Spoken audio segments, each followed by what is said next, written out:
भाइयों और बहनों, ये हम अक्सर कहते सुनते आए हैं कि भारत की आत्मा गांव में बसती है। लेकिन आजादी के दशक बीत गए। भारत के गांवों के बहुत बड़े सामर्थ्य को जकड़ करके रखा गया। गांवों की जो ताकत है,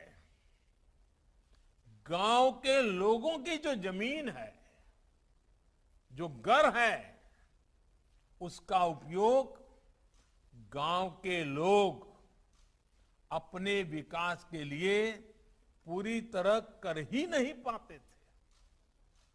उल्टा गांव की जमीन और गांव के घरों को लेकर विवाद, लड़ाई झगड़े, अवैध कब्जों में गांव को लोगों की ऊर्जा, कोर्ट कचहरी, न जाने कितनी कितनी मुसीबतें झेलनी पड़ती थी।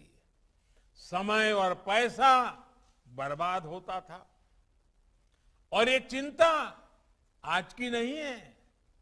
गांधी जी ने भी अपने समय में इसे लेकर चिंता जाहिर की थी। इस स्थिति को बदलना हम सबकी जिम्मेदारी होनी चाहिए। मैं इस दिशा में तब से काम कर रहा हूं जब मैं गुजरात का मुख्यमंत्री था। हमने इस समस्या से निपटने के लिए गुजरात में समरस ग्राम पंचायत अभियान चलाया था। मैंने देखा है कि सही प्रयास किए जाएं तो पूरा गांव मिलकर उसे आगे बढ़ाता है। और अभी शिवराज जी वर्णन कर रहे थे कि आज मुझे इस दायित्व को 20 साल पूरे हो रहे हैं।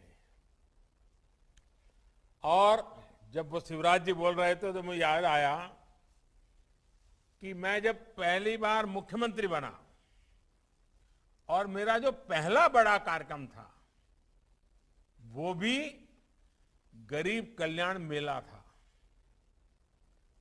और अब मुझे खुशी है कि 20वां साल का आखिरी दिन भी मैं आज गरीबों के लिए कार्यक्रम में जुड़ा हुआ हूं।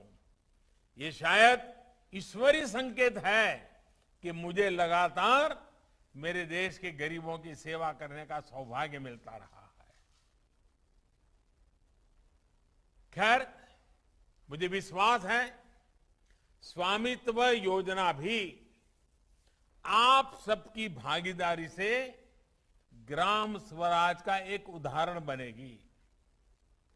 अभी हमने इस कोरोना काल में भी देखा है कि कैसे भारत के गांवों ने मिलकर एक लक्ष्य पर काम किया। बहुत सतर्कता के साथ इस महामारी का मुकाबला किया। गांव वालों ने एक मॉडल खड़ा किया। बाहर से आए लोगों के लिए रहने के अलग इंतजाम हो, भोजन और काम की व्यवस्था हो, वैक्सीनेशन से जुड़ा काम हो। भारत के गांव बहुत आगे रहे हैं। गांव के लोगों की सूझबूझ ने भारत के गांवों को कोरोना से काफी हद तक बचा करके रखा।